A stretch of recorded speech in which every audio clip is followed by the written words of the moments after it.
अधःपतन। उस समय इस देश के अधःपतित स्थिति दुर्दशा में पहुंचने का सबसे मुख्य कारण फूट तथा आपस का विद्रोह था। इसके बाद इस बहुपत्नी की प्रथा ने भी भारत के अधःपतन में बहुत सहायता पहुंचाई थी। यदि क्षत्रिय जाति में बहुपत्नी प्रथा का चलन प्रचलित नहीं होता तो आज भारत का इतिहास वास्तव में अपना दूसरा ही होता। पृथ्वीराज के शासनकाल में और इसके पहले भी बहुपत्नी प्रथा का चलन बहुत तेजी से फैला हुआ था। पृथ्वीराज ने इसी के चक्कर में पड़कर किस तरह अपनी सेना, सामंत तथा राजबल का नाश किया था, यह सबको पता है। वास्तव में यदि पृथ्वीराज सावधान होकर काम करते और इन प्रलोभनों में पड़कर अपना धन बल, जनबल और सैन्य बल नष्ट नहीं करते तो शहाबुद्दीन कभी भी भारत पर अपना प्रभुत्व जमाने में सफल नहीं होता। इसमें कोई संदेह नहीं है कि फूट के कारण भी उस समय देश की बहुत हानि हो रही थी, परंतु पृथ्वीराज के इस बहुपत्निक काम ने फूट से बढ़कर काम करके दिखाया था। रासों से पता चलता है कि पृथ्वीराज ने 11 विवाह किए और कोई भी विवाह ऐसा नहीं हुआ जिसमें 2-4 हजार मनुष्य मारे नहीं गए हों। उस समय यह बहुपत्नी प्रथा कितनी जोरों पर थी, इसका प्रमाण खुद पृथ्वीराज ही है। पृथ्वीराज के अधःपतन का तीसरा कारण अहंकार का उत्पन्न हो जाना है। शहाबुद्दीन को बार बार हराने के कारण पृथ्वीराज का बल तथा अहंकार बहुत बढ़ गया था। जन अहंकार और धन के अहंकार के अलावा सबसे बड़ा अहंकार प्रेम अहंकार था, जिसने पृथ्वीराज की सबसे अधिक दुर्दशा कराई थी।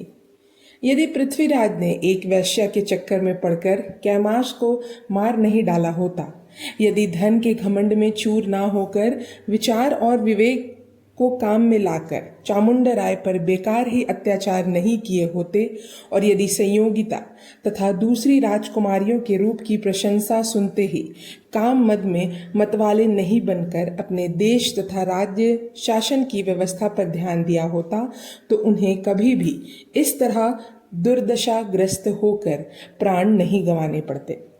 उनकी दूसरी रानियों की बात यदि छोड़ भी दी जाए तो केवल संयोगिता के कारण ही बहुत सारे वीर सामंत तथा देश रक्षकों से उनको हाथ धोना पड़ा था।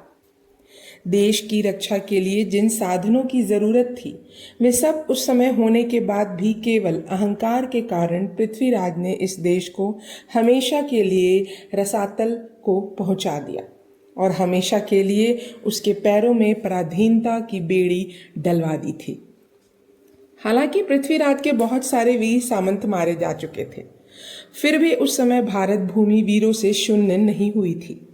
उस समय पास में सशस्त्र थे, भारत में स्वतंत्रता थी। यदि संयोगिता को लाने के बाद पृथ्वीराज उसके प्रेम में एकदम मतवाले ना बनकर अपना राजकाज संभालते रहते, यदि एकदम रंग महल में ही नहीं रहने लगते और यदि अपने नए सामंतों पर ही राज्य का शासन भार छोड़कर महल में नहीं पड़े रहते तो उनकी इतनी भयानक हार नहीं होती। जब से पृथ्वीराज संयोगिता को कन्नौज से उठाकर ले आए थे तब से वे संयोगितामय हो गए थे।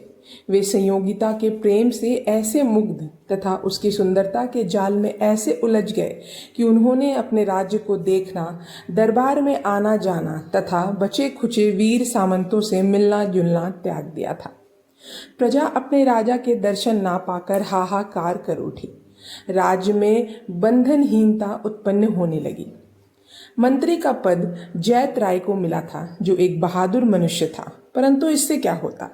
जब राज्य का अधिकारी खुद अपने राज्य की रक्षा में मन ही नहीं लगाता तो क्या राज्य की रक्षा हो सकती?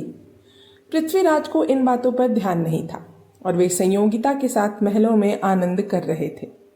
रासों से पता चलता है कि पृथ्वीराज इस समय बिल्कुल ही कर्तव्यहीन हो गए थे। शहाबुद्दीन मोहम्मद गौरी अपने अपमान का बदला लेने के लिए हमेशा तैयार रहता था। उसके दूत वेश बदलकर लगातार दिल्ली में घूमा करते थे। वे छन छन का हाल उसके पास पहुंचाया करते थे। उसे लगातार यह खबर मिल रही थी कि पृथ्वीराज इस समय राज्य की रक्षा में मन नहीं लगा रहा है। उनके राज्य में स्त्रियों की प्राधान्यता हो रही है और उनके बहुत सारे सामंत मारे जा चुके हैं तथा जो हैं वे निकम्मे हो रहे हैं। इसी तरह जब उसे दिल्ली का पूरा हाल पता चला तब वह फिर सेना इकट्ठी करने लगा और थोड़े ही दिनों में एक जबरदस्त यवन सेना लेकर दिल्ली की ओर चल दिया। जयचंद ने भी इस बार उसका साथ दिया और भारत के लिए बहुत बुरा समय आ पहुंचा। जब यह समाचार दिल्ली पहुंची तब सारी प्रजा दुविधा में पड़ गई। जिस पर देश की रक्षा का भार था वही प्रेम में अंधा हो रहा था। प्रजा व्याकुल हो उठी। उसने राजा को सावधान करना चाहा, परंतु वहां तक किसी की पहुंच ही नहीं हो पा रही थी। यदि कोई समाचार भेजा भी जाता तो वह पृथ्वीराज के पास पहुंच ही नहीं पा रहा था। देश के दुर्भाग्य से संयोगिता ने जन्म लिया था और भारत का अधःपतित अवस्था में डालने के लिए ही पृथ्वीराज इस तरह उसके प्रेम जाल में बंध गए थे। उनके सामंत बहुत कोशिश कर रहे थे कि पृथ्वीराज सावधान हो जाए। कई बार इसी आशा से ही उनके पास पत्र भेजे गए थे, परंतु पत्र बीच में ही गायब हो जाते थे। उनको राज्य का समाचार प्राप्त नहीं हो पा रहा था। अंत में चंद ने एक पुर्जा भेजा जिसमें लिखा था कि तुम तो महल में आनंद कर रहे हो, परंतु इधर शहाबुद्दीन दिल्ली पर चला आ रहा है। पृथ्वीराज ने पुर्जा देखा, परंतु उस समय वे बेहोश से हो रहे थे। उन्होंने पुर्जा पढ़ा और झल्लाकर फाड़कर फेंक दिया।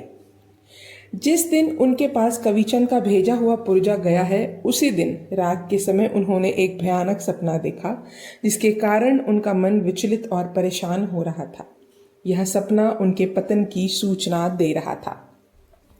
धीरे धीरे राज्य की इस बंधनहीनता का समाचार रावल समर सिंह जी के पास भी जा पहुंचा। पृथ्वीराज रासों में लिखा है कि रावल समर सिंह ने भी एक भयानक सपना देखा था।